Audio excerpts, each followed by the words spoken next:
Greetings, ladies and gentlemen. Welcome to the first official. Oh wait, not first official. Second official episode of MLP Projects Unknown, the show where we look into the minds of the artists, musicians, and public figures of MLP Friendship is Magic. Before we start, I have a few quick announcements.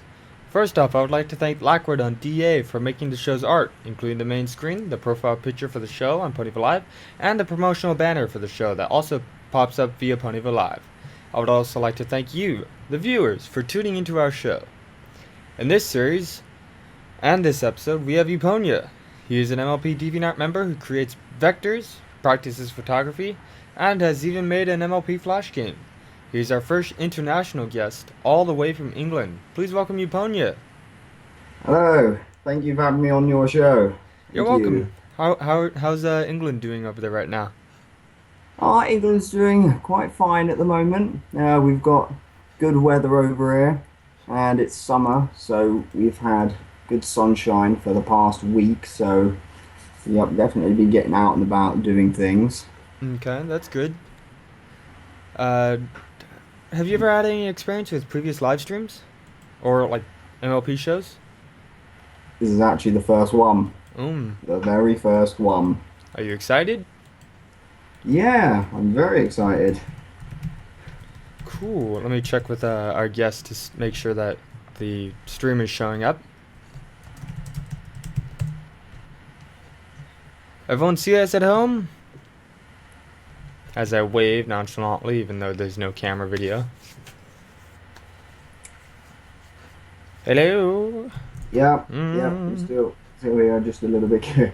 Some questions might confuse me. Yeah, there's a delay of about 30 seconds in this. Alright, understood. Yeah. Have you watched any previous live streams? Yeah, I was watching the live stream Projects Unknown with Kieran yesterday. Okay. I had some pretty interesting topics that he was discussing, going through sort of the history of him in relation to the show, his sort of art progression, current projects he's working on, future projects. Talked about his inspirations, and sort of the directions that he's taking. Okay. Yeah. Cool. So it's going to be very much similar to it. You create photography, vectors, and do vectors in photography. First subject would be probably photography. When did you start with photography? Well, let's see. I've got a father who's very, very interested in photography. He's always taking loads of photographs, and we take opportunities together, sit down at the computer, get Photoshop open, and then just experiment with different effects. And he's sort of passing his experience down onto me. I think my first proper photo, even though it wasn't on a camera, it was on an iPhone. It was of this beautiful car. I think it was the Jaguar E-Type, and so it was just there, and I did not want to let this opportunity slip. I just took the photo, and I posted it on. I posted the raw version on DeviantArt, and people were saying it was sort of poster quality, and so I had the idea also of making two separate versions of that. One with sort of the background in black and white, and then the actual car in colour, and then another one where all of it is black and white. Yeah, I see that. I'm looking at it right now. Jaguar E-Type in black and white, with everything in black and white, and the background, things in color, and it looks pretty good. So this is the Jaguar E. That's a British car? That is a very popular British car from the 1960s, and it is one of the best things that has ever come out of the United Kingdom. Nice. It's up there with the Concorde in terms of British engineering brilliance. Cool. So how do you get the, for example, the black and white in the background and the car in the color? How do you do that?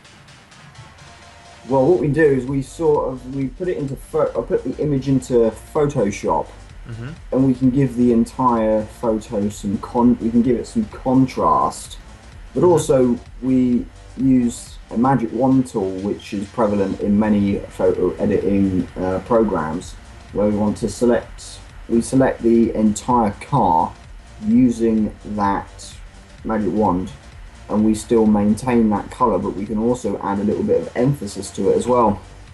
Yeah, I find it. I've used the magic wand tool before, and usually it detects like certain colors, but you also included like the wheels, which are a different color from the car itself.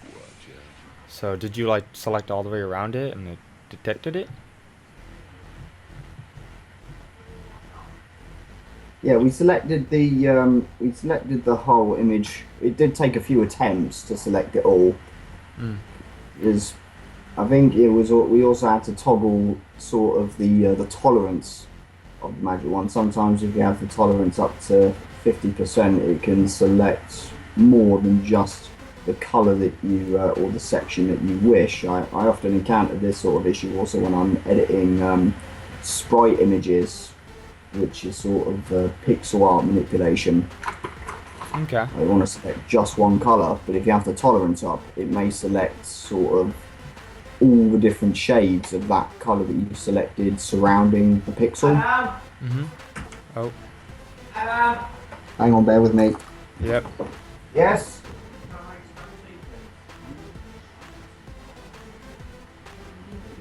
Give us one moment.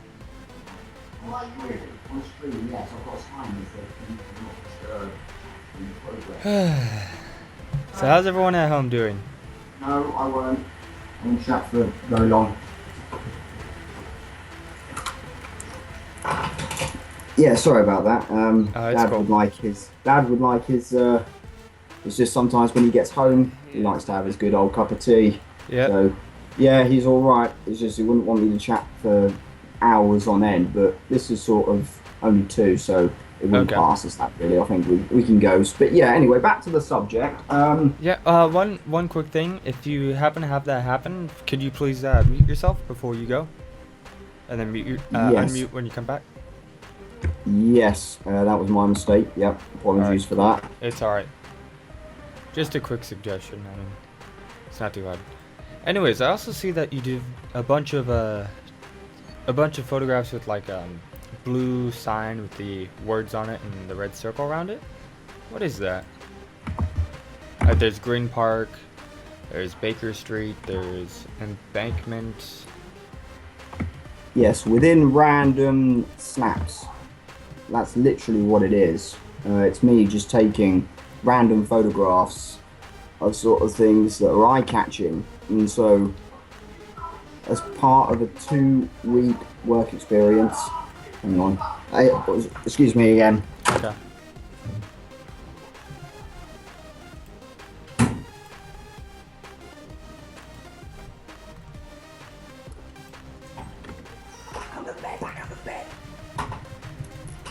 Yeah, sorry about that. I was just, yeah, so I was in London for 2 weeks on work experience, and I was taking a day out to London on the Saturday, sort of the halfway mark, and what I was doing was I was taking photographs of the signs of the various London Underground stations, because each one is different, and also each tube station is different in terms of age and construction. If you was to maybe go into like, I don't know, the Northern Line, all the stations are sort of like in a format and in sort of one art type, and it's sort of old on that one because it's one of the older lines. But if you was to go on the Jubilee line, which is Westminster, you can see that one, it's a bit more futuristic, because that one was only built in 2002. Yeah, West. I can't get this word. No matter how hard I try. Westminster. Westminster. Is that one of the ones Yes. that are like more, techny? Westminster, actually, that station is, well, it's actually probably the most important station on the whole network, because you exit the station and right in front of you is Big Ben and the House of Parliament. So pretty much all of them. And also Westminster Abbey is also within sight as well. So the place where our laws are made and where all of the big decisions are made, and also the place where our monarchs, our kings and our queens are officially crowned, and also where other royal family members are married, is all within eyeshot of when you exit that station. It's very, very important. Also, that's the closest station to 10 Downing Street, where the Prime Minister lives. Cool. Okay. In other subjects, you do a lot of vector creation as well. What programs do you use for that?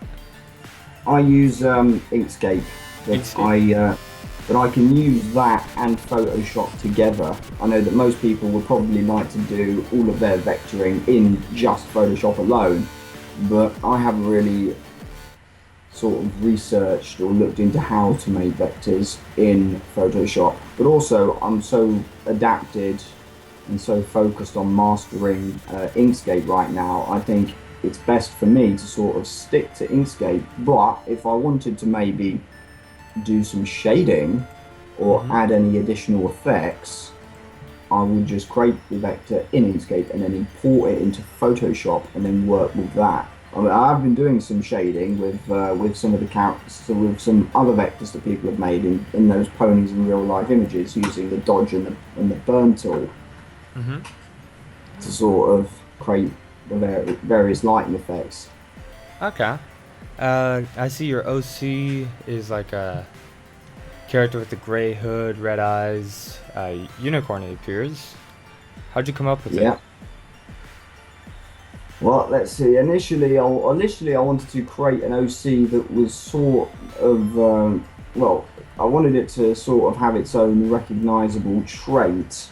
I was initially going to have an OC, sort of a persona that wasn't anonymous, but I thought that actually sometimes having a little bit of anonymity is a good thing, because one of my many sayings is like, in some games you have to keep your opponents guessing, but I sort of tweaked on that a little bit. So I wanted to keep my fans guessing, like what does he look like, what does he do, what is his personality. So, and also with regards to the name, I was trying to think up of cool names, and I sort of like I like words with the end in IA.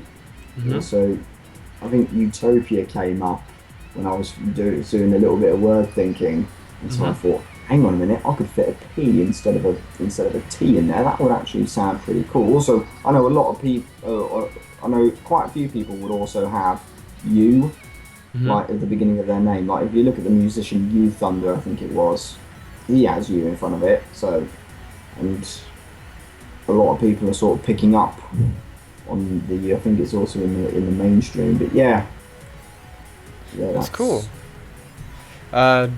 You do a lot of let's see, what other vectors do you do? You've done like characters of like the main 6. You've done Doctor Who's, which is now canon, which is pretty cool, and you've done OCs as well. What's your favorite OC that you've made? Well, let's see. I do like the first one that I made, because, like I said, he's anonymous. I've only spilled a little bit of information about him, and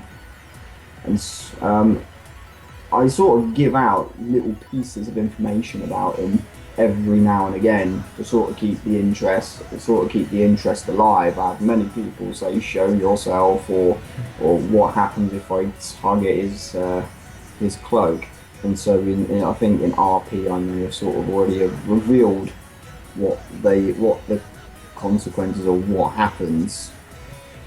But yeah, I think my pony Sona is probably the one that I like, but I do still have a few more ideas to come.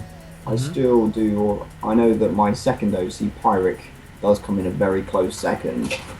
Pyric? Yeah, Pyric Passion. Pyric Passion. Let me check if I can find that. She will be in the OCs folder. Please request OCs. Pyric Passion, the orange one with the white hair. Yeah, orange one with the white mane and the white tail. Very cool. Let's see. They seem very different. That's because I think in relation to, I don't think I've gone into the backstories yet, but both of them sort of live, or they both come from the north of Equestria. So you've got Uponia, who comes from the frozen north, which is sort of relatable to the fact that I come from Scandinavia. That's where I was born and that's where I grew up. And then I think I've got a pirate living in northwest Equestria. Okay. Which, if you look at the equestrian map, it's shaped on the US, so I think she would probably be from Washington way, Washington State, I'd imagine. Okay. Sorry, I'm sending you a quick message. Just type back. Hello, Current 247 was just here. Oh well. You do a lot of vectors, putting vectors into photography as well. Like Actually, I sort of find a vector that I like, or basically what I would do is I would look at an image, whether it be one that I took or a stock photograph that I find sometimes when I'm just looking around at various places online. And so what I do is I bring it in, I bring my vector, or not mine, I bring the vector that has been chosen into the image. Then I do the sort of the dodging and the burning with those tools to get those effects. But then also I have to look at the image and think about where the lighting is. Because if you've noticed, there are a lot of shadows. Yep. Or let's say if you was to go to an example like the one with Black Griffin and Michelle Creeper in Manchester, there is the phone box that produces that shadow, and I think, how am I going to sort of replicate that shadow with the two characters that I have in my scene? So what I do is I would sort of create a duplicate, fill it with black, then edit the alpha and the opacity to match that of the shadow of the phone box, and then manipulate it in the same shape. And sort of use the phone box shadow as my reference. Do you do any without shadows? There are a few where the shadows are not as evident. There are some where, let's say, if the sun was at an angle, it would definitely produce a long shadow. Like if it was setting or rising, it would produce a long shadow. But if the sun was above you, you pretty much just get a small circular shadow around the body of the object. Or like the Hagia Sophia? Yeah, like that one. That was a photo that I took when I was in Turkey, and so I thought I would put those two ponies in front. I would put Rainbow Dash and Biggie Bite in front of the Hagia Sophia fountain, and there wasn't much natural light coming from the sun because it was being sort of filtered out by these thick grey clouds. It was a nice dry day, so it didn't get wet, but the general shadows being cast were sort of the dull, small ones, just around the base of an object or a person. So that was the sort of shadow that I went for. And to make those, I would just use an oval, again make it black, edit its opacity or its alpha, whichever one you want to call it, and then use a Gaussian blur. And then it can sort of change how blurred it is. And so I just use this bar and I sort of move my pointer along this bar until I get the desired result. Cool. When was the last time or not really when was the last time, when did you go to Hagia Sophia?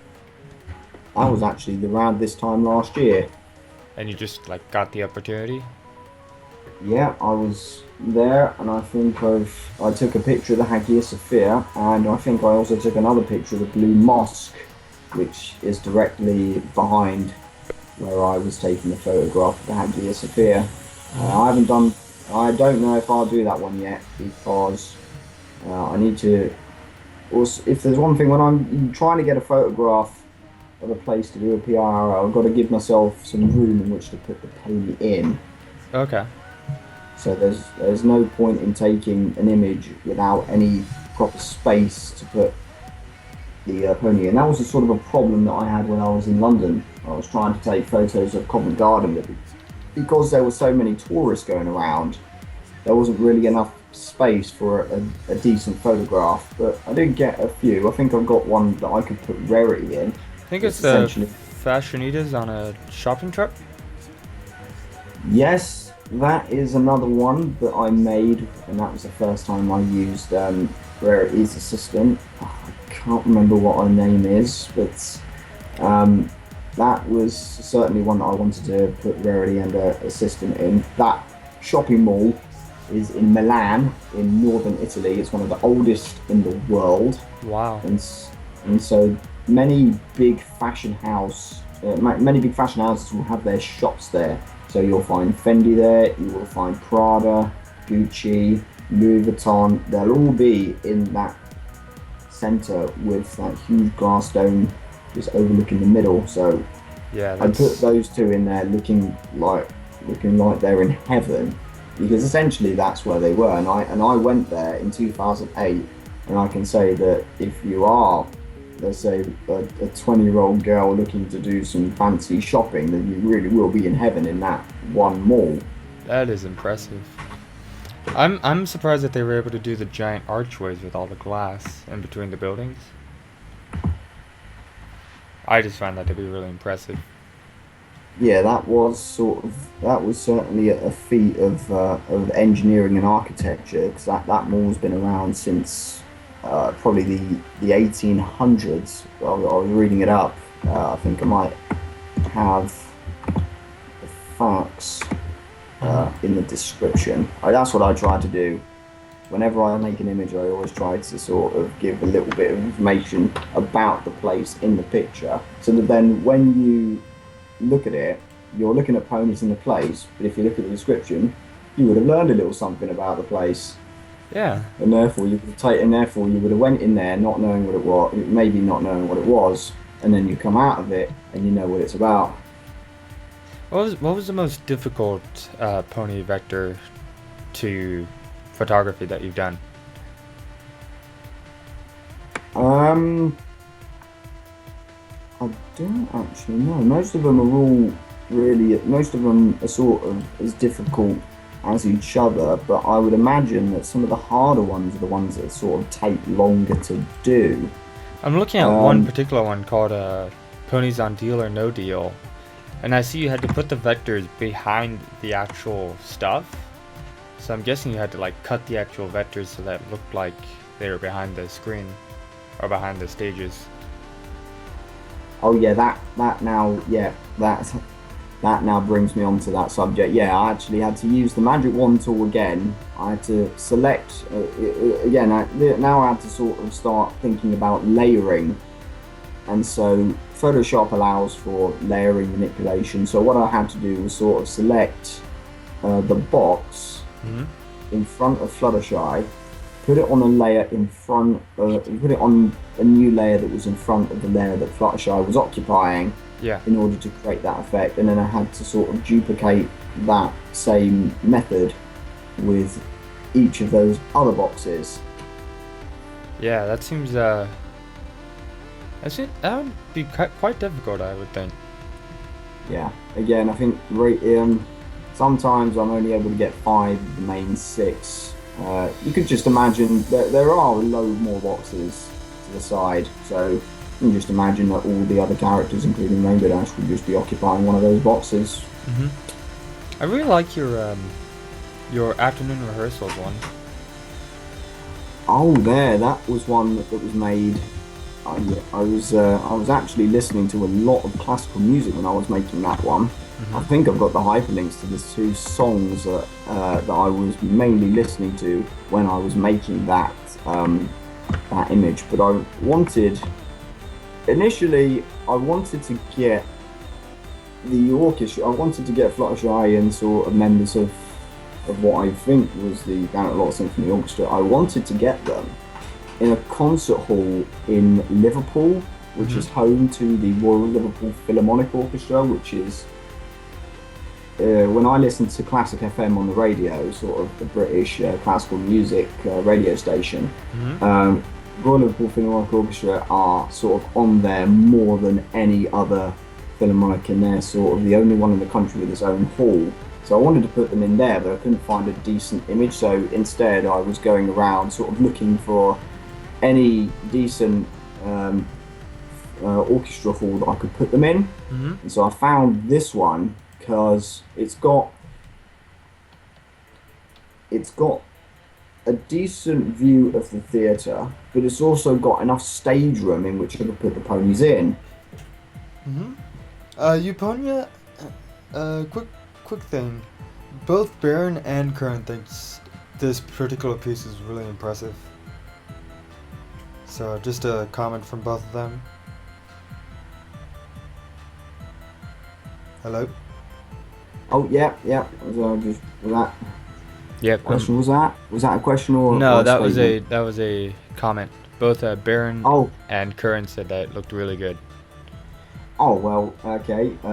Both of them have my my thanking, so yeah, I thank the both of them for that. Thank you very much. But yeah, that's a really impressive concert. Speaking of concert halls, have you ever gone to the Royal Opera House? Which Royal Opera House is which one? London Royal Opera House. I don't think I've been. One. I don't think the London Symphony Orchestra has its own hall, but I think it uses the Royal Albert Hall. That's what. Yeah, that's a concert hall. That's where the Proms is held every summer. And yes, I actually have been to the Royal Albert Hall. Cool. So it's like you say proms. What is that? Like just a big dance, or? Because when I think of proms, I think high school proms. Oh no, the BBC Proms is sort of a huge music event that happens in the summer that involves all forms of classical music, whether it be these huge string bands, or where you've got the string section, the percussion, the woodwind, and the brass wind. It starts with that, and there are many performances, and it sort of showcases sort of British Philharmonic orchestras performing sort of the best classical pieces of all time. So you go to the Proms and you'll expect to hear sort of the greats like Vaughan Williams and Beethoven, Strauss, Mozart, Bach, any of those. But also you can go and hear some really powerful voices as well. So at the Proms in the past, you would see performers like Catherine Jenkins, who was a very powerful British vocalist in the classical genre. But also in the past, I think Pavarotti may have also performed at the Proms as well. Cool. He is certainly one of the world's most powerful tenors before he passed away. God bless his soul. We have a question from Baron for you. Do you use any noise in your vector art to make it integrate better with the bitmap photos? Noise. I don't think I've actually done any sort of research into noise as of yet.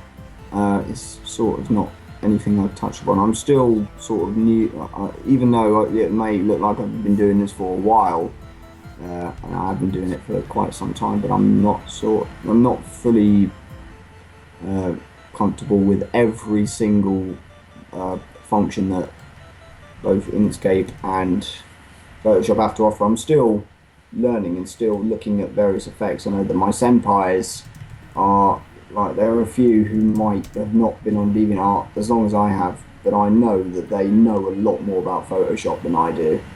Okay. So I'll keep noise in mind. Don't worry, I'll keep noise in mind. I will have a look into it. Baron says you're dropping in and out while speaking. Hopefully that's not permanent. No. Yeah, I'm hearing you perfectly fine, but hopefully this stream's doing alright. Yeah, we're holding up. I'm holding up just fine. Okay, you're watching the stream as well? Yeah, I am watching the stream. Okay. You've also made what's it called? You've also made Flash games as well. Let me pull up your Flash games and maybe we can play it on the actual stream. Let's see. Yeah, Pause I that. do make. Yeah, I do make Flash games. I first got Flash in 2013 for Christmas, and since obtaining it, I haven't stopped using it. I've used it for so many of my university projects, but also for a few of my spare time projects. Okay. I see you have an update thing. I'm trying to get the actual game to start up, but it's not working. That would really be sad if I couldn't open it. Oh, no. Nope, just a white. Oh, there we go. It's working now. I'm opening up your prototype. Should I try to do the beta or alpha first? I think it's best if you do the beta, because the alpha doesn't have character selection. Okay. And also, the beta has a much improved collision detection system. It's sort of it's point based, whereas I sort of had to. I think for the first prototype, I had sort of two bitmaps that would sort of collide with each other. However, working with sort of objects in Flash, it still goes back to its sort of old bounding box primitive. So no matter what shape I made for the character, it will always make contact with the square box that would surround the shape. Okay.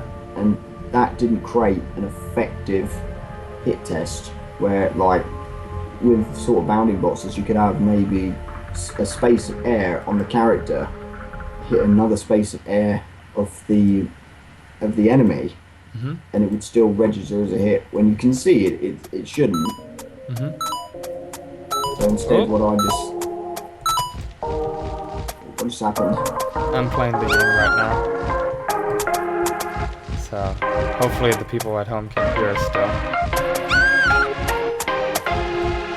It appears it's pretty good. There's music in the background. It might be a bit difficult to hear you because it doesn't appear you had a volume control.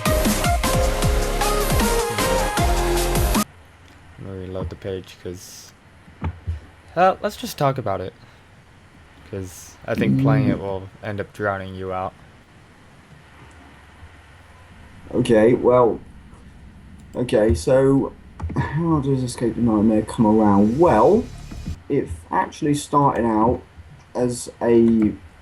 It sort of started out as a spare time project. This was stemmed from sort of a challenge that I set myself. I was going around DeviantArt looking at the various MLP Flash games that some of my other senpais have made. I think Fuzio1 makes some of the best Flash games that I've seen, and a few other people like Infinity Dash have also made a few. And then I saw a platformer. It was called Super Pink. I think it was called Super Pinky Time, and it was based on a Mario game. But that one was very short, and it lacked content in a way. It didn't prove to be challenging at all. Okay.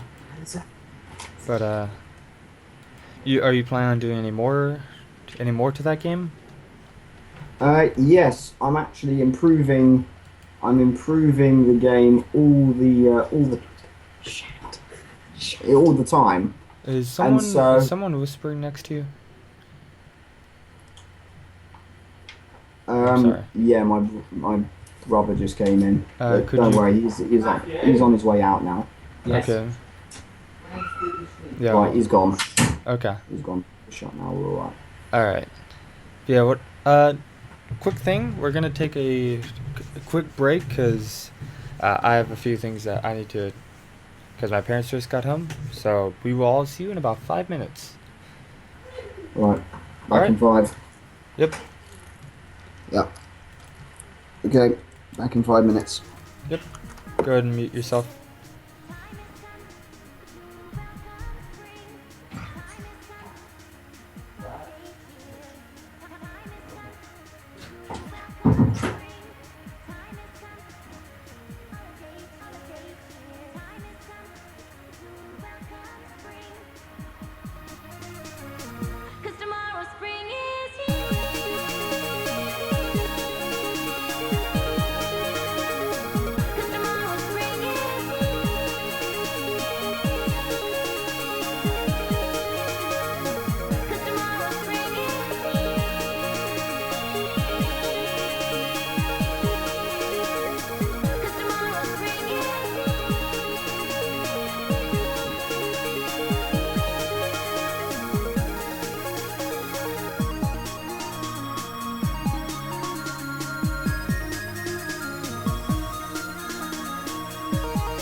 back in for the next week, not.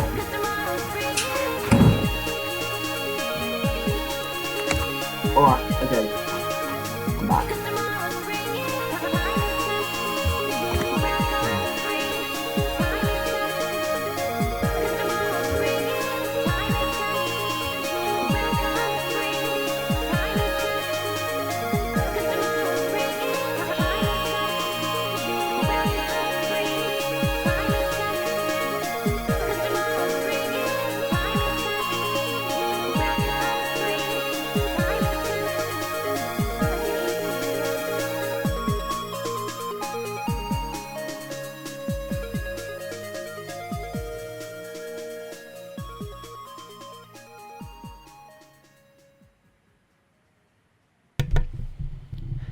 Greetings, everyone. Welcome back.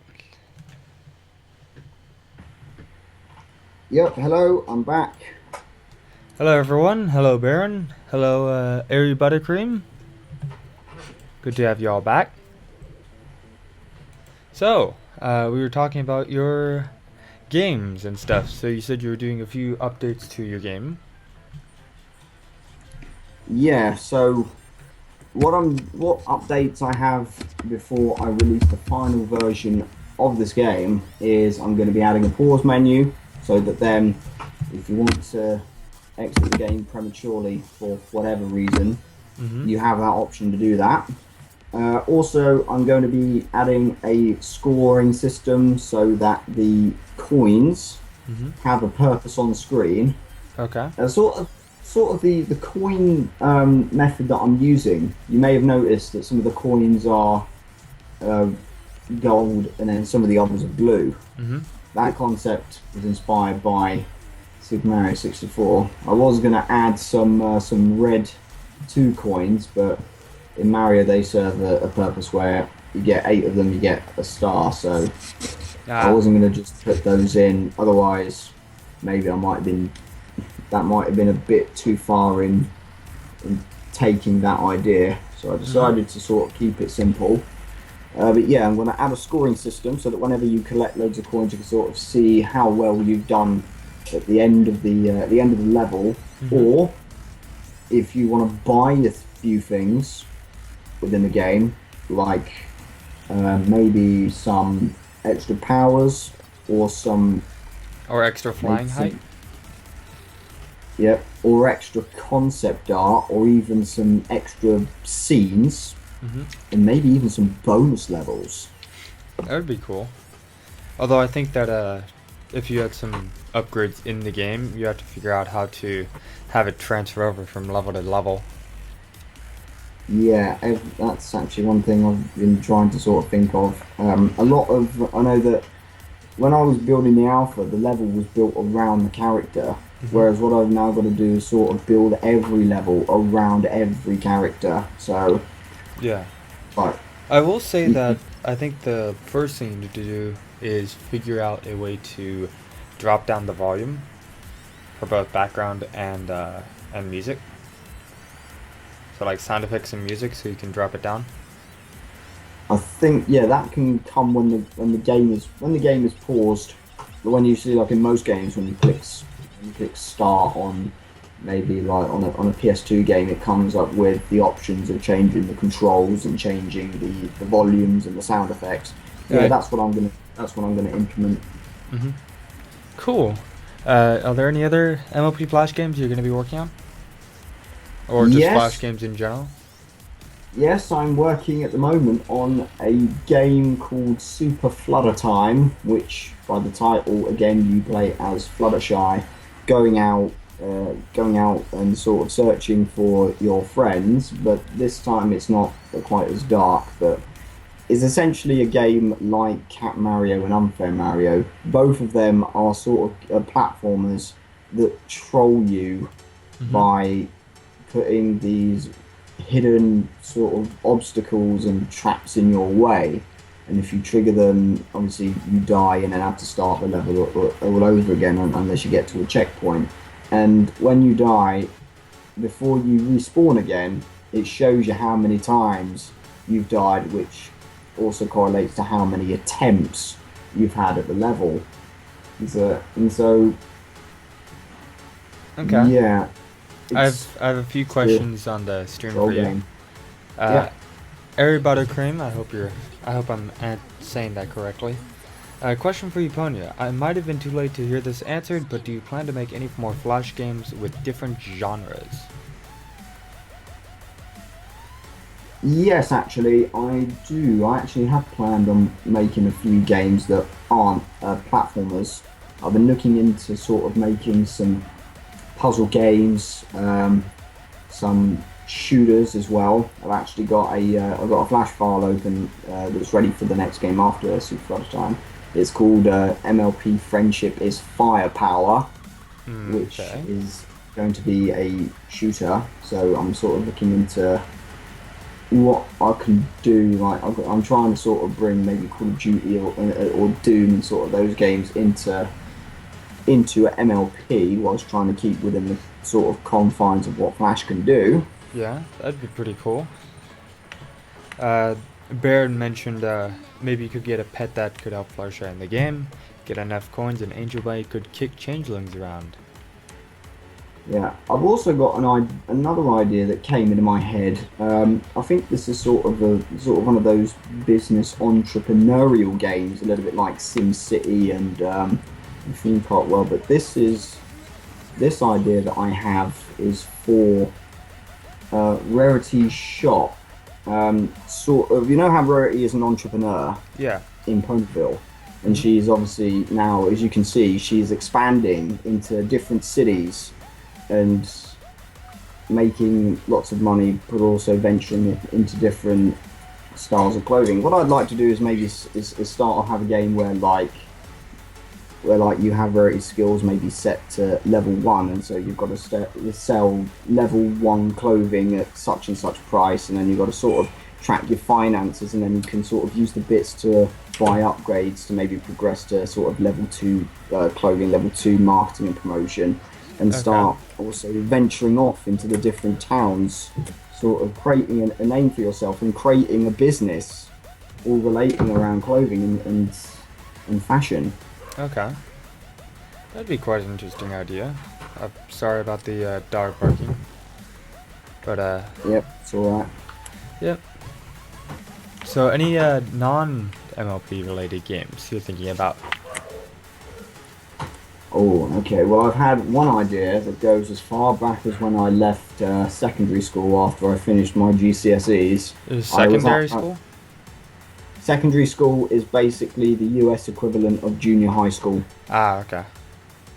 So, yeah, after that, I'd go on to college, which is high school, and then university, which is college. So, yeah, after secondary slash junior high school, I was trying, or when I was actually there, and then I had to sort of abandon this project afterwards. I was actually trying to recreate Grand Theft Auto in a little program called Scratch, Interesting. and I was so close to finishing it off that the year ended, I left, and then, as you know, by the time you get back to NEs, when you come uh, back to school after the holidays, Mm-hmm. they'll sort of clear your name off the server. They'll clear your account and replace it with a fresh one, so you lose your stuff. And so that was a bit heartbreaking for me. But I was nearly there in making my own Grand Theft Auto game, and it had a lot of what you would expect Grand Theft Auto to have. You had player movement, you had melee combat, you had weapons, you had the ability to get into your car and go around, and I even had a garage as well, where Mm-hmm. I could sort of choose which one of the cars I had. And I was even putting songs. I was putting audio files into my game, so you could actually pick the radio station. Nice. Paying attention, I was pretty much paying attention to every single detail. And that's what that's actually one trait of the condition that I have. I pay a lot of attention to even the smallest detail. Okay, I'm currently on the Scratch website checking out their stuff.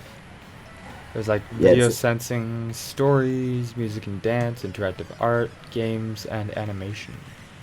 Yeah, it's a very simple program that pretty much displays code in the form of colored blocks. Huh. That's pretty much a good way to start learning code if you really are if you really are a newbie. Yeah, there's like Uh, when flag is clicked, repeat, move 10 steps, change color, yeah, stuff. those blocks are pretty much the same like as if statements, while statements, and do while statements. Like I think there is in Scratch there is an if else block which translates to an if else statement in code. Like if such condition happens, then do this. Else, if it's not happening, do this. Mm-hmm. That's pretty much how that works. That same sort of mechanic of using code in the form of blocks is also prevalent in another program that I use to make software called or games called Stencil. Mm-hmm. Uh, Let me show this particular video to everyone at home so they can see it. It's for the Scratch video so they understand a bit more.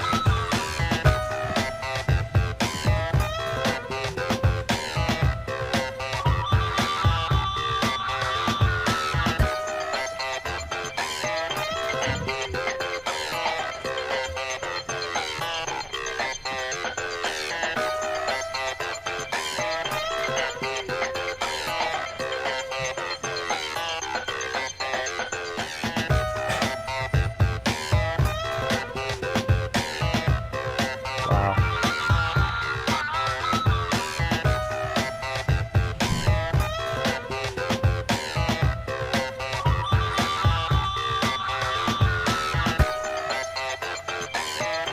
That's a really cool idea. It's almost like YouTube, but it's for games. So you can like and favorite and do a whole bunch of stuff. yeah, I think that was one thing I noticed when I went on the website for Scratch for the first time. When I wanted to download it, I noticed it had a section that was sort of similar to YouTube. I think they wanted to include that to sort of assist with the constructive criticism and just general feedback for improvements. So whenever you uploaded a project that you've made, if you wish to upload a project to their website to get some active feedback and some good constructive criticism, then that is a very helpful and very clever idea. Okay. Yeah, they're asking if the stream ended. I'm telling them no, it hasn't yet. So, yeah, it's really cool. Let's see. Airy Buttercream has asked another question. Are you ever going to make anything significant for your or your friends' characters, i.e., games, flash stories, etc.? Oh, hang on. I can't hear it no matter how many times I refresh it. Which Oh, we got problems on the stream. Give me a second.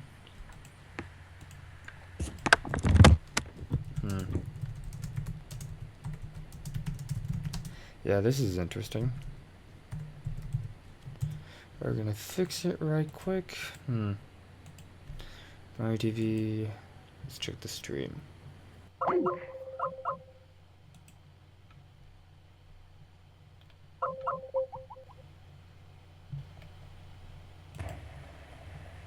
Hello. Hello. I'm trying to make sure it's working. Right. Okay. Alright, it says it's live now, but it's not showing up. Let me check the alternate stream to see if that's working. Okay. So. Okay. Yeah, they're gonna have Okay. to use the alternate stream. So what was the question? Use the alternate stream on. There we go.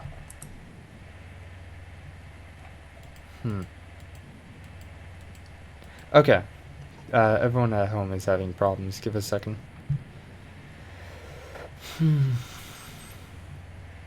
Yeah, everything should be working. Yep. Okay. But hang on. People are saying you just died F5 and then reload the browser, still nothing. And you just went offline. Oh. Pardon the barking. Don't worry about it. I've got my grandmother has a dog, so Okay. yeah, I'm used to that sort of thing. Check the alternate browser. Also, whilst you're on that, my computer has also switched back to our house network, which has finally come back on after some prompting. Mm-hmm. And also because the guy on the other end has just fixed it and reset it, it shouldn't go out anytime soon. Okay, that's good. Alright. So I'm not relying on that proxy network, Yeah, which actually I want to make sure turns out. the stream is going So fine for everyone else. Because it worked for me on the alternate browser. Alternate stream. Stream. Okay, cool. You can hear me? yep, I can still hear you fine. Okay. Alright, we're gonna continue it. So the question from Ari Buttercream was, are you ever going to make anything significant for you or your friends' characters, i.e. games, flash stories, etc., etc.? Are these sort of characters that maybe my friends have made? I mean, like, almost like gifts or things like that. Like, or maybe, say, in regards to games, being like, here's a game with your character in it. I dedicate this to you, things like that. Well, that's always a thing that's in my mind. I'm actually sometimes I do picture sort of making a flash game that features sort of my characters and maybe some other characters as well. Um, it's sort of some of the games that I liked. I have sort of many ideas for games, and a few of them are sort of driven by stories. So, like, I've just got to think of a good story, and then a game can sort of unwrap from there. Like, Okay, we're having problems with the stream. Hang on. right. They're still saying it's cutting in and out.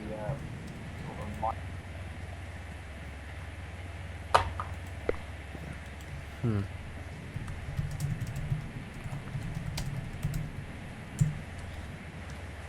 I really hope this isn't gonna keep messing up.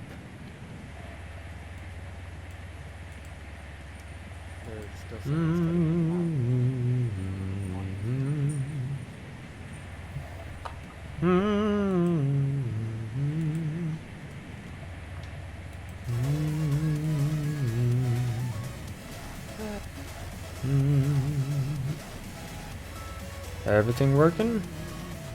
Yep. I can still hear you on my end. Okay.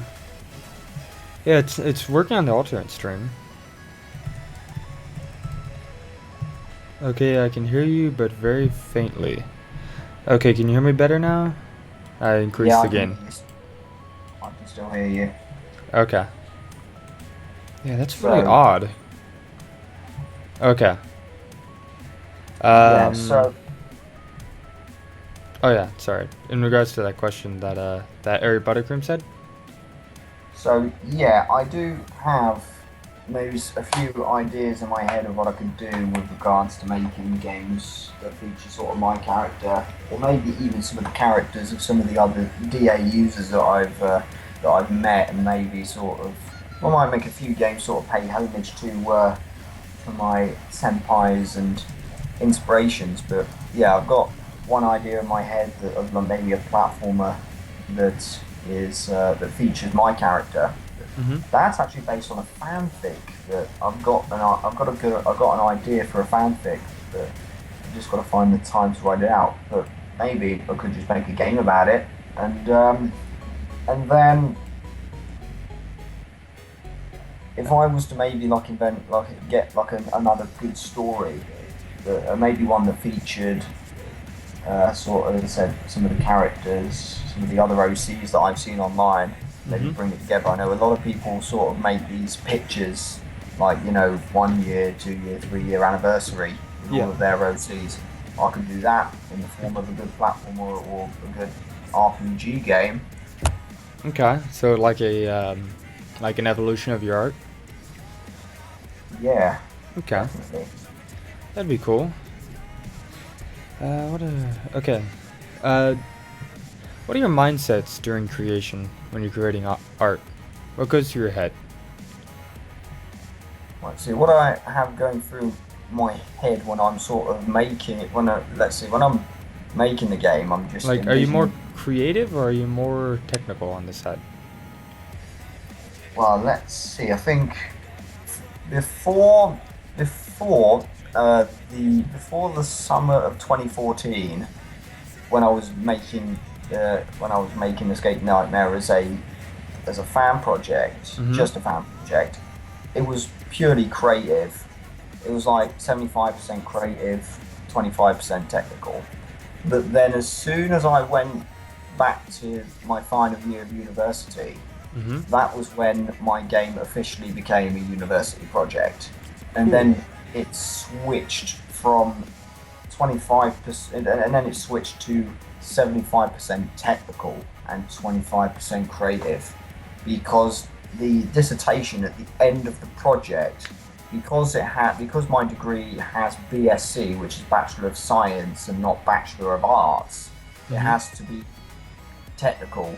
If it was a Bachelor of Arts, then I could be creative about it. But no, my degree had to, in the dissertation, it had to talk about the mechanics of the game and sort of how the code created those mechanics on screen. Do you And prefer the technical side or the creative side? well, sometimes sometimes being creative and sort of getting everything where it should be on screen with regards to sort of style is always important, but I believe that it's sort of a mechanic. It's mechanics that make a good game. When I was making the project, I was actually looking at some of the mechanics of some of my favorite games, i.e., Mario, Rayman, Sonic, sort of looking at those sort of 2D platformer mechanics, and I was picking up on sort of projectiles, how they moved, what kind there were, also to everything from doors to platforms that went up and down, and like also sometimes platforms where it looks still, but when you stand on it for maybe like 3 seconds, it just falls dead to the ground or whatnot. Mm-hmm. Okay, so you were like doing analysis of other games. Yeah, again, it all comes back to my ability to pick up on the smallest details, but also pick up on sort of those small things that make the big picture. Mm-hmm. Since you've graduated, right? Yes, Since you've yeah. graduated, have you gone back to the more creative side, or are you still in the more technical mindset? You see, I'm still sort of stuck in the technical ways, but I have been sort of you've seen me get creative with creating some of the vectors that I've made, and I actually intend to use the vectors that I've made. Like I've got a load of Fluttershy ones.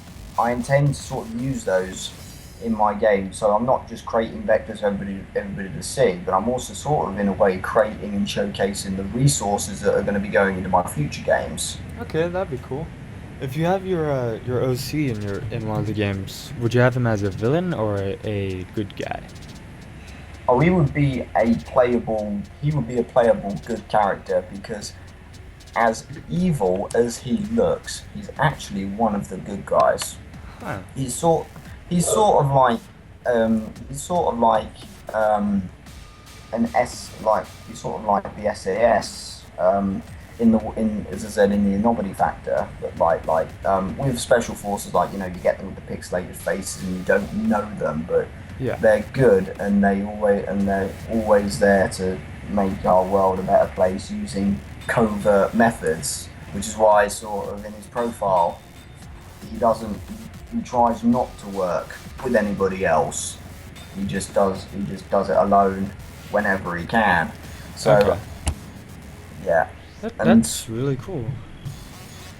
and also in the profile about him, it says he studies and uses powerful magic to defeat evil. So because he's a unicorn, you'll be playing in the same sort of play style as Rarity or Twilight Sparkle, so shooting using magic. Mm-hmm. But I think his abilities are either just as powerful as Twilight's, or maybe even more powerful. So you could almost have him as a like a, I don't know, a viable character. Like after you get enough money, like in-game money, you could buy him and use him. Yeah, he could be one of those, like, you know, like there are some games where you get some characters that you have to buy with a lot of money, or a gun that you have to buy with a lot of cash. But when Yeah. you get it, it just makes the game a complete breeze. So yeah, it's a little bit like. Or you could make it so that once you complete the game, you could go through the game again with Uponia himself. Yeah, and certainly some of the I think I'm going to release a little spoiler here. So if you're not into spoilers, I'd suggest you cover your ears now. But with Rarity's playstyle, she uses the horn to shoot magic, and the fire rate is sort of medium-ish. Whereas with Uponia, it could be like you're shooting with machine gun speed in the horn. So he's pretty much just shooting magic like an AK-47, just really fast. But, like when you like in that particular scene with the changelings, where he was like, you pulled the tail and the laser would come out. Yeah, like that. Because I think we can all relate to Pinkie Pie grabbing Twilight and then obviously using her as a Gatling gun. I would say minigun, but Gatling gun is more accurate because those are the ones that you actually have to crank, and you saw Pinkie cranking that tail. Yeah. Airy Buttercream 1 says, would there be any sidekicks or any sort of different powers if the game was OC based? Oh, so what, you want to see, like, maybe when you're actually working with somebody or having a sidekick, as it were? Is that... Yeah, like you could, I don't know exactly what she means by sidekicks, but... By sidekick, I'd imagine it's a little bit similar to a Sonic game. If you look at maybe Sonic Advance for the Game Boy Advance, you select which character you want to play as, like Sonic, and then you can select your sidekick, which is Tails, and like sort of Uponia follows.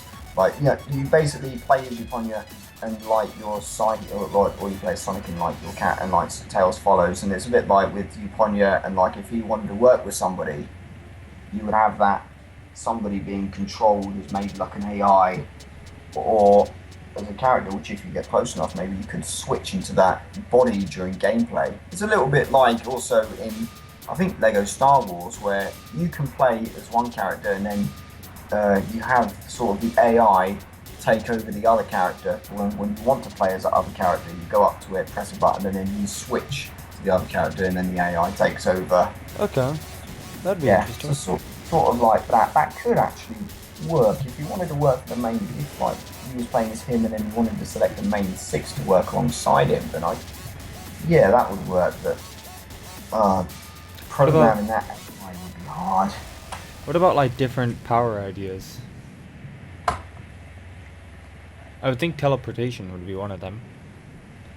Yeah, actually, I'm revealing sort of his powers slowly over time, and every time I get tagged on DeviantArt, I always release. When I get a character tag, I release a few facts about him that aren't classified. And I think the last one I revealed was he knows the levitation spell. So if you go back to Season 5, MLP DeviantART Season 5, the season finale, you saw Starlight Glimmer. She knows levitation spell. Well, Uponia knows that exact same spell. You can also levitate using his magic. I would, Ari repeated, yeah, let's say if your friends were at it, and then, I don't know if it's he or she, but in parentheses, me, how would that work? Would you unlock them or find them? Also, would there be upgrades? I think, Is Ari one of your friends? Are you sorry?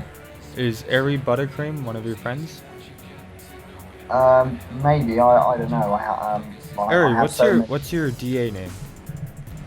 I know she can't hear us. I mean, she can hear us, but she can't like automatically respond. But she'll answer soon after the 30-second mark. I have up to 6,000. No, not 6. I have about 693 friends at the moment, and only a few of them I talk to. Some people on D8 might watch me, but like, sometimes I also see other users always asking in their polls. I can't do polls because I haven't got core membership as of yet, but they're always asking which one of my watches is active. If so, click here. And so I don't know which one of my watches are active. I just go based on sort of comments and faves and. Okay. It sounds like she's on DA and Skype as Airy Buttercream, formerly Arishi Ibroni. Or I'm probably butchering that horribly. But she says she has you on Skype. Oh, so, Airy? Yeah. Hang on, Is it Ari? Yeah, I have somebody called Ari, which is A-R-I. I think. Yeah. Yeah, in which case, yes, I do actually. I actually talk to. I think I do talk to her every now and again. I think the last thing we were doing was just we were playing as both of our characters. She wanted to explore the consequences of tugging my OC's cape, so we were role playing exactly how that would go. Ah. Well, it's good to see you, Ari. So Ari's on the live stream.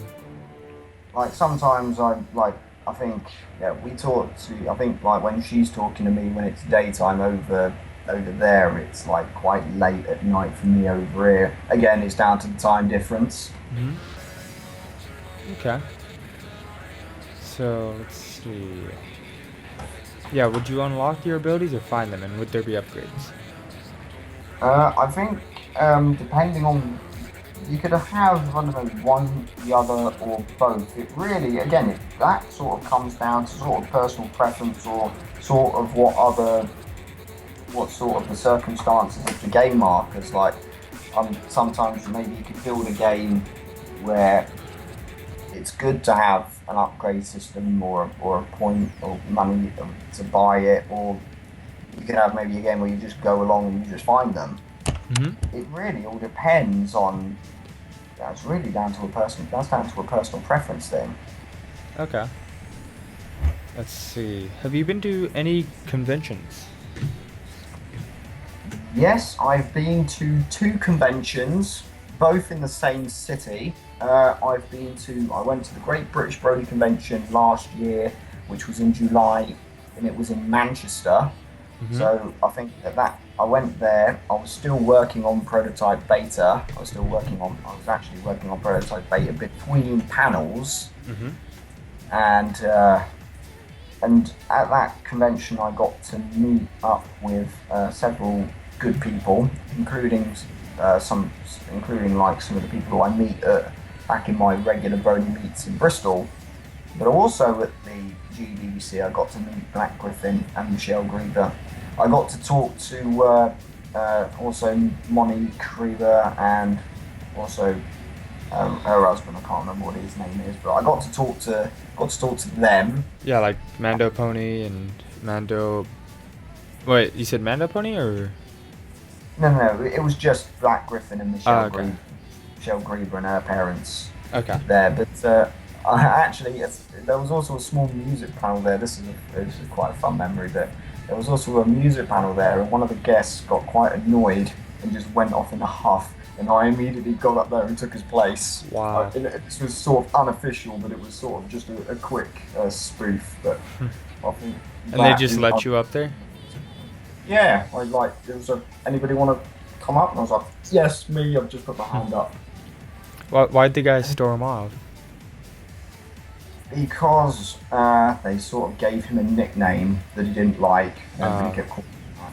And so that was the first convention in Manchester that I went to, and that was actually a filler convention for the next one that I went to, which is Buck. Now, Buck is the biggest Brony convention in the United Kingdom, but it's sadly ended forever now. I went to the first one that I went to was also the last one that they ever had.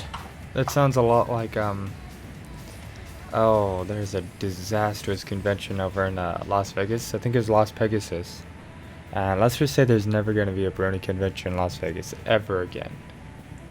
It's probably because of the numbers, and I'd imagine it must be more Ooh, no, expensive. no, no, no, no, no. It was because people were gambling a lot. So there was like no money for like the actual convention stuff. There's really nobody really buying stuff via the Okay.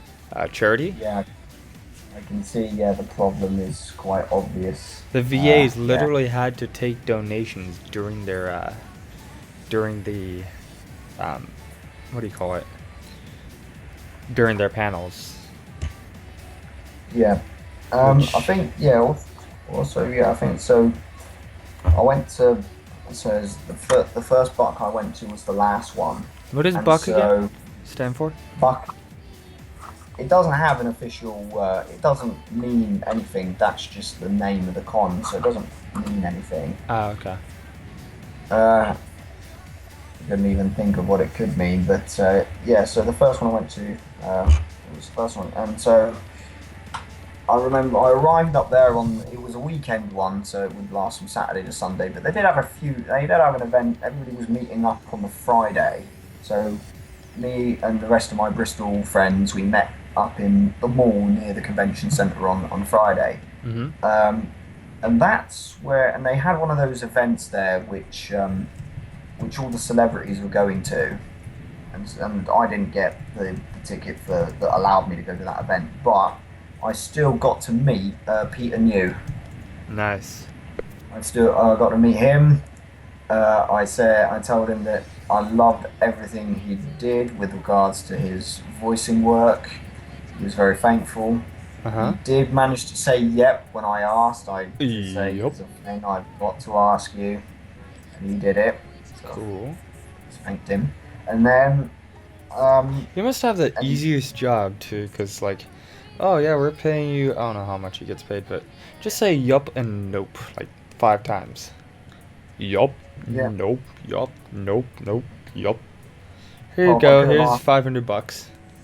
Well, I could have asked him to have done the his drag impression, but that might have. Well, Schmoopy doo.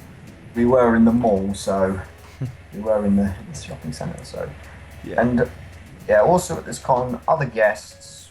There was also a woman from who was actually once was in the application process for Disney Animation Studios, which is a big deal, and she works as a freelance artist. So I got to speak to her on the Sunday. She was a very nice woman. I can't remember what her name was. But Uh huh. also other celebrities that I met throughout the convention. I met Silverhound. I got his autograph on my deck box. I'll come to that later on. I met Omnipony. I met Prince Whatever, and I Prince one and whatever. one, he's a popular Brony musician who does a lot of sort of heavy metal rock music. And Ah, so okay. I've actually talked to him on Skype before I got to the convention. I said I'd see you there, and so I did. Cool. And when I got home, he actually he didn't recognise who I was because I introduced me as my actual pony name. So when he got back, well, when I got back, he sent me a message saying, "Oh, I remember who you are now." Like, you know, I was like, he said like, "Sorry, I didn't like fully recognise you," and I said, "Mate, dude, it's all right." And so, and then there were a few, and then also at that convention, Bucker was surprised as well because all of these conventions also have these, you know, concerts at like 7 till 12, and so on the Saturday night at the Summer Sun Celebration, which is the name of our little concert, there are also quite a few people from the Bristol meets that I go to who were performing as DJs doing their sets. And this was good. I was thinking, hey, that's actually good promotion for the meets that I go to. That is a good promotion. So everybody, like, we had a stick like on the back of the laptops for the Bristol performers. They all had 7 Bronies, which is the name of our meet. It's named after the River Severn, which is close to Bristol. If you look on a UK map, that's sort of our area. Okay. And so and that sticker was also on. It was being showed on the big screen behind, so everybody in that concert knew where those DJs were from and knew what meet they were. That is cool. So I was like, they're certainly representing me, representing all the other people from the southwest of England. That's really who nice. also are grown. Yeah, it was very cool. And in fact, I went to a DJ panel the next day, saw one of them, and he said he was going to come to future Bristol meets. And so there's a chance I'll probably be seeing him the next time I go up to Bristol. Okay. Ari has a question for you. Uponia, Oh, yeah. if you had the chance, would you try to gather a bronies, and host your own con or meetup? Where would it be? Ooh, my own meetup, my own convention. Alright. Well, let's see. For starters, if I did have to host a meetup, I'd actually try to go for one. I'd actually try to go for one in Plymouth, which is to the south, a big port city to the south of me. Which I know that there have been groups there before, but I've never gone. So if I could go there and pretty much maybe become one of the organisers of those meets, and I certainly would. And then for convention, if there's one place I'd love to see a Brony convention or set up one, it would have to be back in my birth country of Norway, in Oslo, which is the capital city of the country, but it's also right in the middle of Scandinavia. It's sort of like from all the other major Scandinavian cities, you can get to Oslo. The transport links are very good, even though in that country, in Norway, everything is all very expensive. It sort of makes sense to have it there, or if not there, you could maybe host it on in a city in Sweden. But yeah, I think Scandinavia would be a brilliant place to have a Brony convention. It could be, they could call it maybe Frozen North Con, because that area of the world is sort of frozen a lot in the months between November. Yeah, but how do you make it sound? I think you would have to call it like the Crystal Con or something, like, because there's the Crystal Empire, which is in the frozen north. I don't think we could call it that, because the Finns in Helsinki have already taken that idea up. Yeah, in Helsinki in Finland, they've already got a Crystal Fair Con. Okay. Give me a moment. I'm exchanging stuff with Arian butter, or Airy butter cream. Let's see. What are some future projects that you have in mind? Okay, well, let's see. On the gaming front, I've got to get Super Flooded Sign. Got to get that uploaded before the summer's out, and then start working on Friendship's Firepower. And then for vectors, in terms of the main 6, you may have seen me focusing on Fluttershy. That's because what I'm doing at the moment is I'm focusing on doing the Fluttershy episodes mainly, because the episode that got me hooked at MLP was Putting Your Hoof Down, which is a Fluttershy episode. So I'm doing all the vectors. I'm vectoring all of Fluttershy's key moments in that episode first, and then I'm going to move on to I don't know, the episode where she's with the Breezies, and then focus on some other Fluttershy episodes. But also in the meantime, I might put the old Pinkie Pie or the old Twilight vector up there. For ponies and real life images, I've actually just finished one which is Applejack and Rainbow Dash in Orchard in Somerset, which is a county which is where I actually did my degree in, and I did it because Somerset is the home of good cider, and it's apparent from the show that obviously Rainbow Dash loves her cider, and Applejack loves making it. So I thought, why not just put them in the part of the world where cider is probably going to be at its greatest. Again, this is just my view, but if you ever get the opportunity to go to Somerset, go to a cider brewery. And I have actually been to England before. So I went to Dover, England, and I've been to London. Yeah, Dover, that's in Kent, that's like in the southwest corner, and then I'd imagine you must have travelled up the M20 to London. Mm-hmm. Yeah. Let's see. Oh, that's interesting. Arrow used to be a radio stream hostess. That's cool. What are your favorite MLP artists? Like, for example, who do you look up to in regards to art?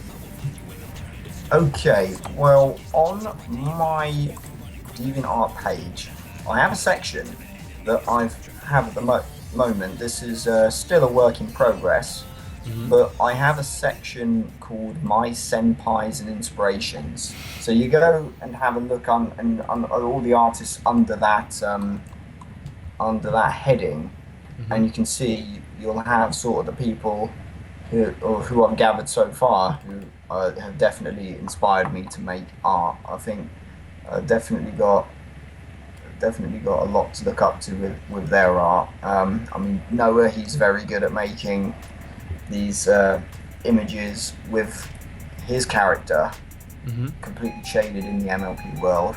You can see Curran's on there. Yep. MLP Starblaze, she makes really, really good vectors in Photoshop. Fuzio1 makes brilliant games. He's probably the most viewed game artist in the world. And then then you've got obviously a few others there you may not have heard of, and then a few that you may have.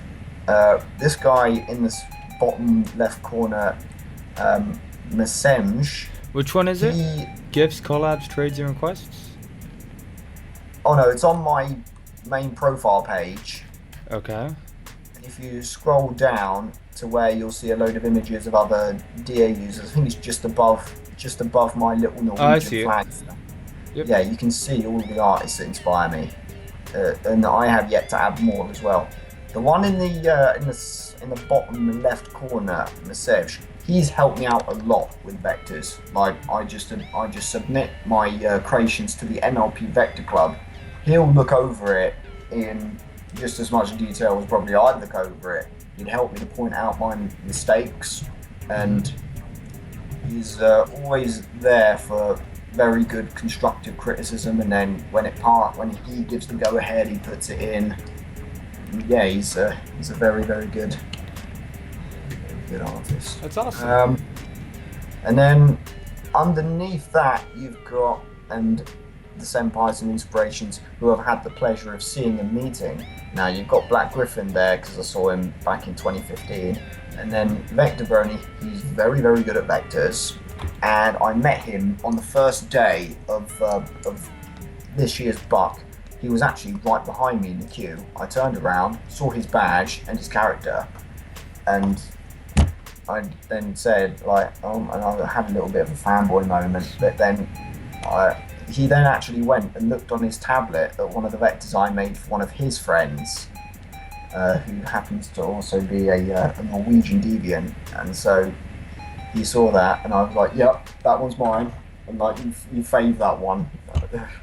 You're like, yes, that's me. Thank you so much.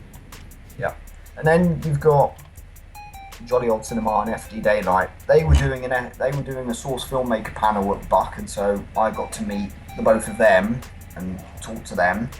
Now, even though I haven't got source filmmaker, I love what it does, and I actually want to get into it in the future.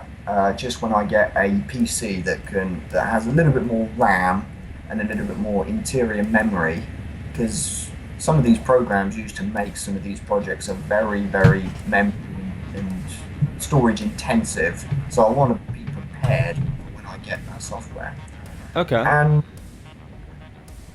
yeah, I'm probably going to add another section as well that says artists or deviants who I'd like to get to know better, because like I sometimes send them notes, or I send them my art and my comments and stuff, but I'd certainly like to get to know them better. I know that Jaded Jinx up in the top right corner of my Senpais Inspiration, she's one. I know she's quite busy, but I'd love to get to know her better. Other artists I'd like to get to know. I'd like to get to know Paulie Sentry. She loves Flash Sentry. She's like the biggest Flash Sentry fan ever, and so I'd love to get to know her. I think I've used some of her vectors in my works, and then also another one called Mr. Blitz. He's got some pretty cool. He's got a really cool OC, bit of a nerdy one, but he's from what he looks like, he's very intelligent. Okay, I'm gonna have to interrupt you for just a second. Everyone who's listening in, we are opening up the chat for open questions. Feel free to ask any questions you wish, just as long as they're show appropriate, and we will answer it for you. And anyways, I'm actually gonna ask you a question, Uponia. This is from Airy Buttercream 1. This might have already been answered, but what mainly inspired you to do all this vectoring and art stuff in the first place? What inspired me to make, I think, again, it's down to seeing some of the awesome vectors that some of these senpais inspirations of mine have made. So I've actually looked at, I've been starting to get sort of into DeviantArt in sort of late 2013. I sort of collected a lot of them. I've got loads of vectors ready to be used as resources, but I always make sure they're ones that they say can be used. Mm-hmm. And so I think it was back in 2015 when I finished university and had a bit more time to kill that I started looking into Inkscape and learning how to make vectors properly. What advice would you do you have to share for those who look up to you? Well, let's think if there's one thing, if you do ever want to get into vectoring, what I have got in my collections is I've gathered some tutorials that I used that were very helpful, that helped me in the beginning. And so if you ever need a good tutorial, if you're ever stuck on anything, you can go into my good vectoring tutorial collection, and you can see some of the tutorials that some of my inspirations have created. Also, if you do want to start out, like what I would recommend is obviously you can either use bases, but make sure you give the appropriate credit. But if you want to maybe move on from bases, but you still want to, make certain characters, all you got to do is just get a screenshot from the show, like get a screenshot that you'd like to maybe see your OC in, and then just like vector it out. It could be maybe a canon character or a background character or whatever. You vector that out, but then you sort of edit the body parts and the colours and sort of the mane and tail so that it's your OC. Okay. Question from Airy Buttercream 1. I'm not sure if this is going to me or to you. Do you have anyone to go to for help with the ideas? And then she puts in parentheses, I'm open. Let's see, I know there's some of the ideas that I have, I tend to sort of maybe write them down and I hold on to them.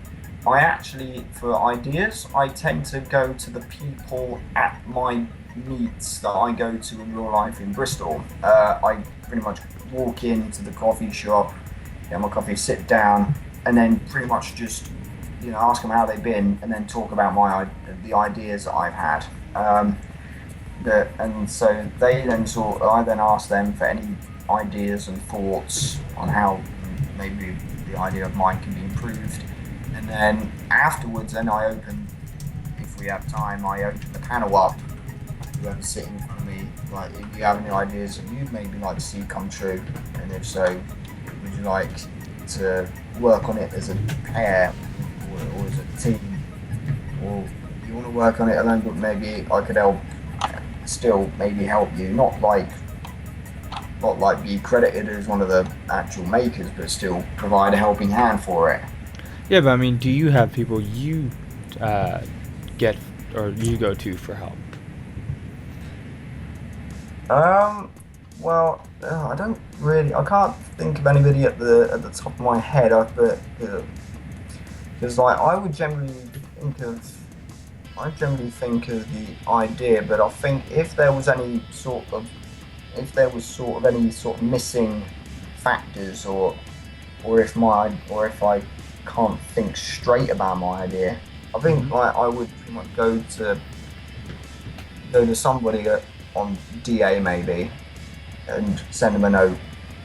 I've got this good idea. What do you think should happen? But also sometimes when I work on collaborations and stuff, when somebody comes up to me and says, "I think we should collaborate," I generally ask them first, "What do you have in mind?" Yeah. But, yeah, sometimes, yeah, a lot of the time I don't.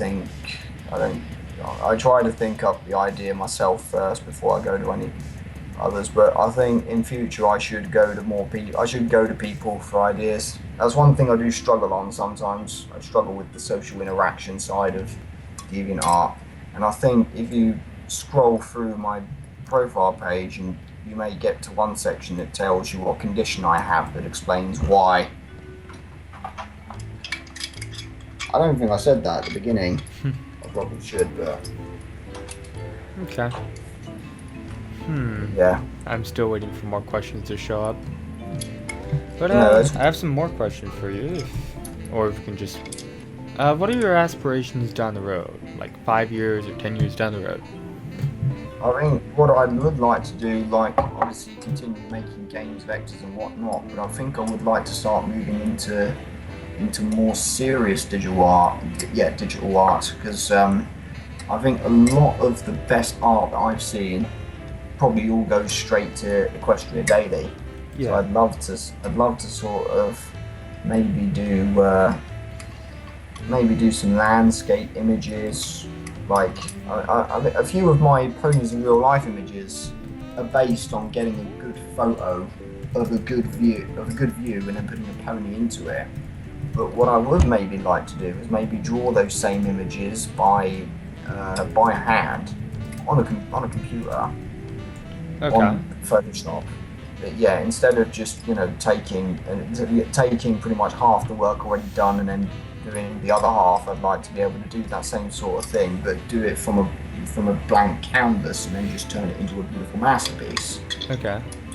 Airy Buttercream jokingly asks, "Herder, what color are my socks?"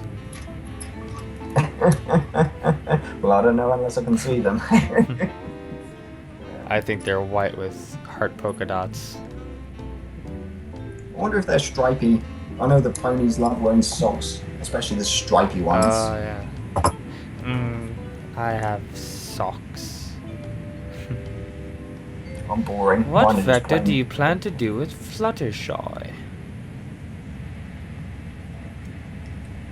Plan to do what? Sorry. What vector do you plan to do with Fluttershy? I don't understand what that means. Well, the next one again is from putting your hoof down. I think I've got one of her smiling, and this is when she's in the market, Yeah. begging for the cherry for a cheap price. Uh, Yeah, I've got smiling innocently. That's the next one because all of the vectors that I have at the moment in the Fluttershy folder, okay. either she's or a bit round-eyed or just all angry. I need to get some in there where she's smiling. Okay. There we have 25 minutes left. So, that's pretty good. Let's see, what are some other questions I can ask you? You've already finished college? Or Yes. college as in university for you? Yes, I finished university and now I'm sort of stuck between a rock and a hard place because I'm now trying to get I'm at the moment applying for various programming roles, whether they be game development or even software development whether it be in avionics or finance or anywhere where a coder or a programmer is required. But it's Yeah. very tough, especially for a person like me who's got a autistic spectrum condition. I should clarify that by saying that my condition is Asperger's. which means I'm not that good with social talking and interactions. Well, Hence why. it's funny because I also have that, but I learned very early to I don't know, be outgoing. Basically, I'm very outgoing. Yeah, I wish I could be maybe a little bit more outgoing. It's a little bit like on DeviantArt. I've mentioned some of the people I'd like to get to know better, like Paul Sentry, Mr. Blitz, PBJ, Mhm. and a few others. I know that they're in a friendship group. Yeah. Like they're sort of users who are always talking to each other and always interacting. They're sort of in that they're in a circle of friends. I'd like to be in that circle, but I just don't know how to approach it. Or if I ask, can I be in your friendship group? I don't know if they're going to accept me or not. Well, I'd I imagine mean, that if they remembered all of the friendship lessons from maybe the first series of MLP, I'd imagine that they would. But I think I'm that just sometimes in a bit. regards to becoming friends, like I just got that with the most recent convention I went, which is BabsCon. I met Darklight, who Yeah, I spent a bit in his hotel room. He's a yeah, panel person who did some art for me, which is pretty awesome.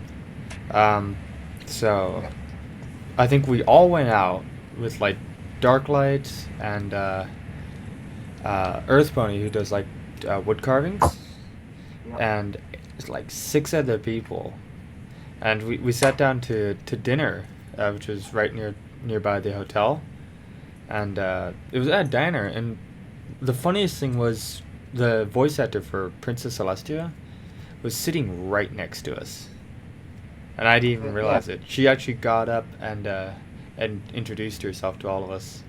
It was like our table of eight with her table of eight, and it was really awesome.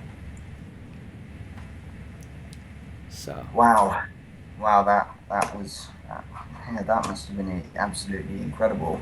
yeah, it's a lot But of fun when you have good friends like that.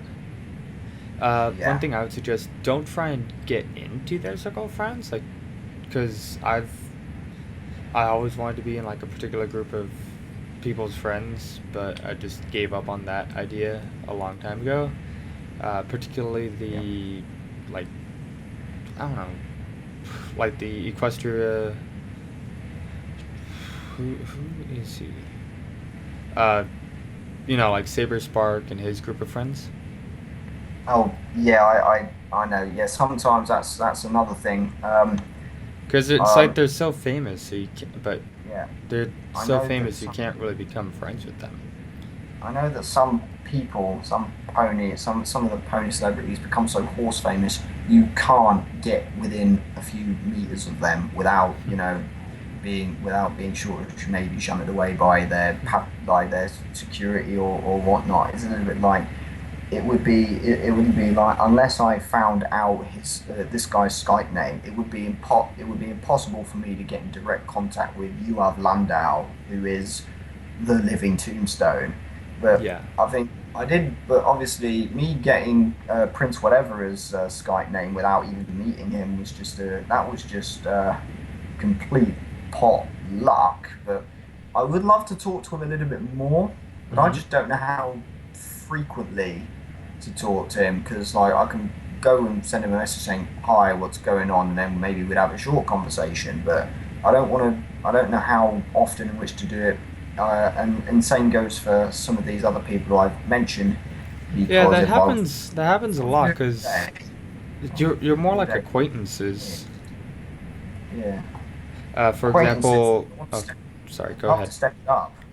I just don't know what to. I mean, maybe you might not know the correct moves or correct wording in which to say. I think Correct we should. moves. Well, Check out my moves. actions. Yeah. Um, but I think particularly like there are people that you do business with, and then those become acquaintances, and then you can eventually become friends with them. For example, Yeah, like Baron Angle, he's pretty well known in the community, and at first I was a bit shy to actually talk to him, yeah, but I actually got to know him, and he's pretty cool. It's all about networking. One of the uh, yeah, one of the things I'm hoping this isn't too graphic, but I was in a networking class, and one of the things they said was, if you're talking to someone that's quote unquote super important and super high up there, think of them like they're using like they're going number two. Just imagine them taking a massive load, going number two, and that Yeah. transforms them back into a human being. Yeah. And I was like, that's interesting. Yeah. That's one thing. I think when I talk to Prince whatever, I don't talk to him as if I was, as if I was a fanboy going, "Oh my God, I love your music so much." No, I try to talk. I talk to him on a professional level. Like, he's a music producer. That's another thing as well. I'd love to get into the very music scene as well. I mean, I've got the same sort of stuff that you are. I've got the same stuff that the Living Tombstone has. I've got FL Studio with all the plugins. I'd love to learn how to do that. I only know the basics. But when I talk to the musicians, like when I saw Silverhound and Black Griffin and Omnipony and Sean Wasabi, I talked to them on that same professional level. I don't fanboy. I always say, I think like, if you have ever got a spare moment, we should do such and such. I think that was one thing I proposed to Yeah, Prince, but if then you're got a thinking bad on back that, nuts. you don't just want to start off with like, oh, I'm doing this, and I was wondering if you would like to join. You should probably try and like actually get to know them as a human being. I mean, we're all human beings, and if you can establish contact as sort of, regular people, you'll get to know them better, and you'll be more likely to be able to reach out to them in the future Yeah. times. Yeah. Sometimes I think one thing I should maybe ask Living Tombstone, maybe one day I could ask him, but I'd have to sort of get my moves right. Well, the thing I about would music like is to that ask you him if sort he's of got a webcam. you need a bit more experience to actually get into the music section. Like, for example, I'm studying audio in college right now. Yeah. Yeah. So, and I'm learning like film scoring. I'm learning sound effect design, music production, all sorts of things. Yeah. And yeah, so I would like to maybe, I think there are some people I might ask if they, very abrupt, like very politely, if they have a webcam. I think maybe it might, sometimes I feel a little bit more comfortable if we talk face to face, to sort of ease up any, tensions, because like, he's seen me now, he knows who I am face to face. So if I ask him, do you have a webcam, then because he already knows who I am, then that tensions or nervous thing is not going to be there, Yeah. hopefully. So we got 15 minutes until the show ends. Ari just left, so. Yeah. Just, I think another thing that sometimes does sort of worry me is I do have a very highly opinionated nature on certain things. So sometimes when I see something that maybe conflicts with my own views, I sometimes might point it out. And then sometimes that's one of my fears. I have a fear of making enemies as a result of my highly opinionated nature. It happened once, I think. One artist that I liked posted a thing about. Well, I'm not going to talk about yeah, what. let's not go into that. I did sort of say and maybe do a few things that caused her to sort of flip out on me. And when I was trying to end, I made my point, she made hers, but I just didn't close the debate correctly. I think I closed it in a bit of a rude manner. So I think if I got a moment, I'd just like to just say one thing. May I just say what I want to say? Oh, go ahead. Just very quick. This is for PJ. I would just like to just say I am sorry for causing you to flip out and for arguing with you. What you bring up in debate is none of my concern, and I should have known better. Yeah, well, maybe I can help you get back in contact with them. I hope we can be friends. I hope we can. I trust you don't hold any grudges. So I hope we can move on, remain friends. I love your art, by the way. I love your art. Yeah. I don't know if PBJ will see this, but if I ever get him on her, It's a her. her. It's a her. If I ever get you on my show, maybe I can maybe we can reintroduce both of you back together. So yeah. Yeah. Um, I'm hoping she doesn't have any hard feelings. I mean, but yeah, I'll see if I can get in contact with her. Let's Yeah. see. What other things do you have?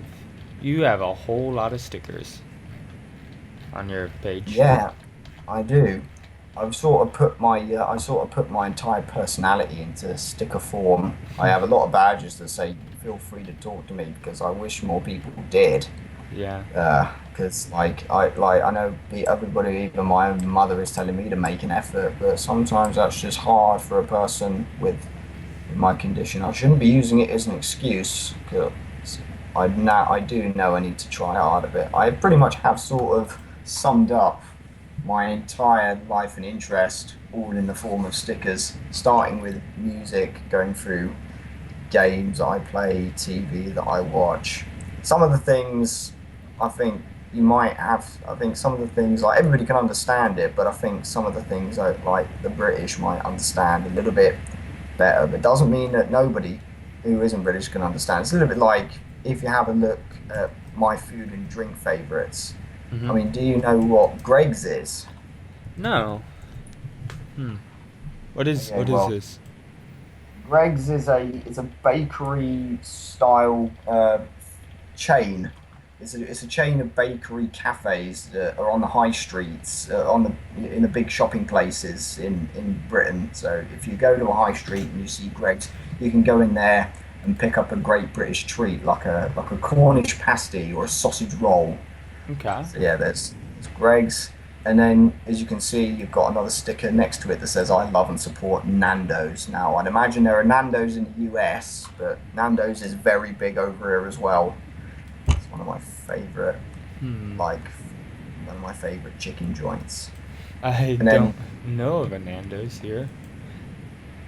And then, in TV shows I watch, you've got a few that everybody knows, MLP, Top Gear, Walking Dead, Doctor Who, Family Guy. But then there are a few there that maybe not every American might know, like, I think Mock the Week, that's my favourite comedy show. The In-Betweeners, now that is very funny. If you ever want to see what English life is like I know there are a lot of movies that portray high school life in America, you know, like 10 Things I Hate About You and High School Musical. But if you want to see if you want to see a British perspective of that, watch The In-Betweeners. You have a lot of interesting general views. There's quite a few things I shouldn't say because, wow. Yeah, I do make the point there is quite a few. There might have been a few bad words in a few. Wow, swag! Let's take selfies together. Oh yeah, I don't like that. Let's take selfies together and watch the Disney Channel. Oh no, I don't like Disney. Well, actually, hang on. I don't like Disney as much anymore because, like, everybody says you're never too old for Disney, but to be honest, I'm not really feeling it now. A lot of people will call me a hypocrite because I don't like Disney anymore, like, you know, the movies or the channel. I still watch them, but I don't take any interest. But I still love what Pixar do. I love Pixar. I would love to work for them if I could. Okay. And then yes, also I do hate certain things about my generation, like people might look at me and think I'm sort of very anti-mainstream because I, like, with my music views, I don't really like a lot of today's artists. I like a lot of artists from the past and then a few specific artists of today. Again, this is just my views. I have people tell me all the time not to try to force your opinions over anybody else's. But sometimes I just think, sometimes it's a bit like at university, they were all playing all the like at university, every single like party, it was just all One Direction, Justin Bieber, Lady Gaga, Katy Perry, and Nicki Minaj. And there are a few times where I go, well, hang on a minute, at least spare, one track for a good one like Eminem or Owl City, and like because mine is a conflict, they try to overrule me Yeah. because they're the majority, and like I have to suck it up, and I know I really don't like to do that, Well, but let's I have. let's let's get on to a different, like a more positive note as we close down the show. We got like 10 minutes Yeah. left. But yeah, moving on. If you go down, you can see obviously moving down from the music section. You can see obviously the games that I like. Now, I'm a big shooter fan, so naturally, Call of Duty is going to be my forte. Not many people. Well, there are people who are going to say, "Oh, it's just a cash cow. It's just there to make money. It doesn't drive any innovation." But in my view, I think that's because you're only looking at the multiplayer side of it. If you want to see the innovations, you go and play the campaign, because Yeah. that's where a lot of the detailing is. Like in Modern Warfare, you can see, like with the first one, the innovations came sort of with the lighting and the graphics, and then in the second one, they didn't really do much in the way of that apart from add a much worse shocking moment. But in Modern Warfare 3, the iconic moment for me is when you're in that plane, but the plane stalls out and you're in zero gravity and you're just floating around. So like when you unload a mag, let's say in the other games, it just disappears off screen. But when you do it when the plane is stalled, you can see it floating around, and it's Nice. fun. And then Let's also let's get off of like music and off me. Yeah, sorry. That's one thing. Sometimes I might blabber on. Sorry. I've it's been. cool. Dr. Dash is saying play Overwatch. Let's see. What other questions do I have for you? Actually, let's. I don't want to wrap it up this soon, because I mean we're still 7 minutes away. Let's see.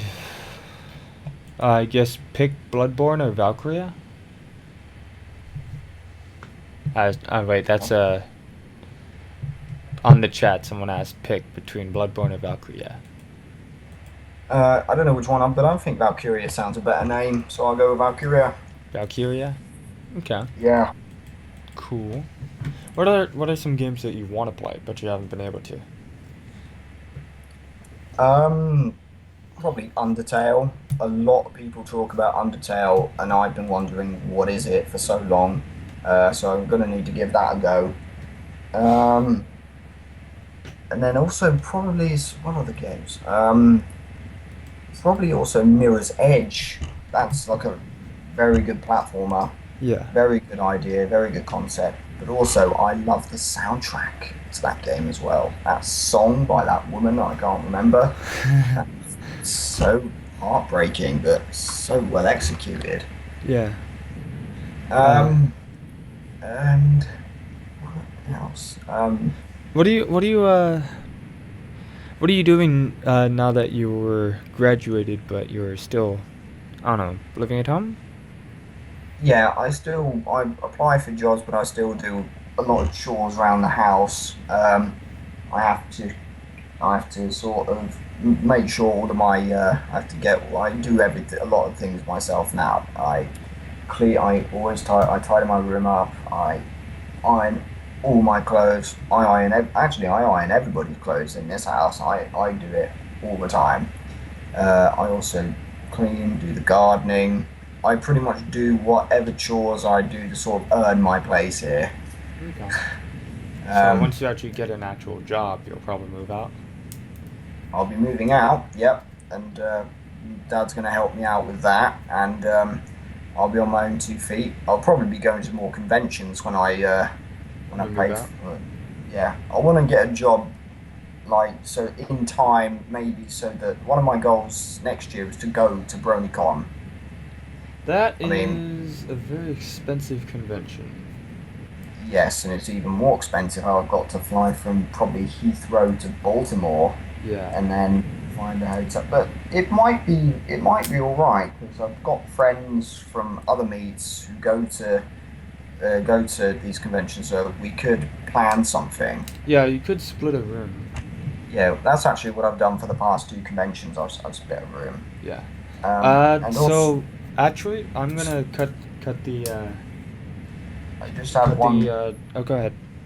I think I've just got one more thing to just say. I've actually applied to see if I could get a panel spot at Brony Scott, uh, the largest Brony convention in Scotland. Okay.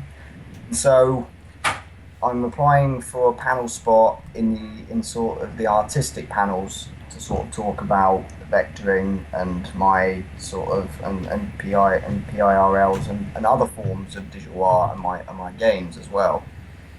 That's just that I see a lot of these con websites and I do like to apply for the con spots. Now I know that obviously people get it automatically and stuff. But I think it would also be good if somebody like me who sort of had obviously his struggles Yeah. to sort of show like how far I've come. Now I know there are many people who share the same story, but I'd love to sort of be in that hunt for that spot. I mean, I'm not in it for the popularity or anything. I'm just in it to sort of showcase what I do.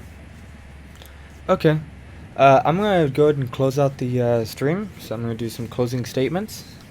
Yeah. So this concludes our show. The time is now 3 p.m. Pacific Coast Time. Pacific Coast Time, not Toast Time. Pacific Coast Time.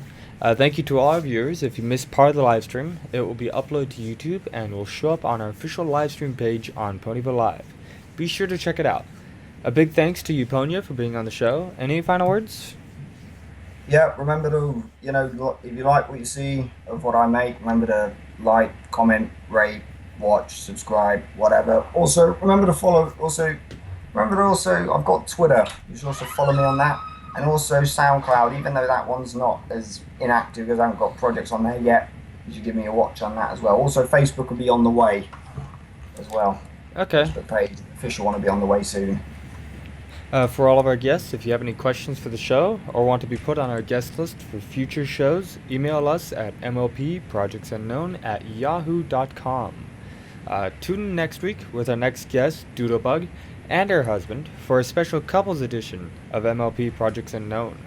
This particular episode will be a bit special, and so the subjects will be a bit of a surprise. I will announce the show through the Brony TV calendar, so keep tabs on the calendar. This show takes guests from around the world. Because of this show does not have a set time. So, again, please be sure to check the schedule on BronyTV.net and keep practicing your craft, fellow Bronies and Peggy sisters. Bye-bye!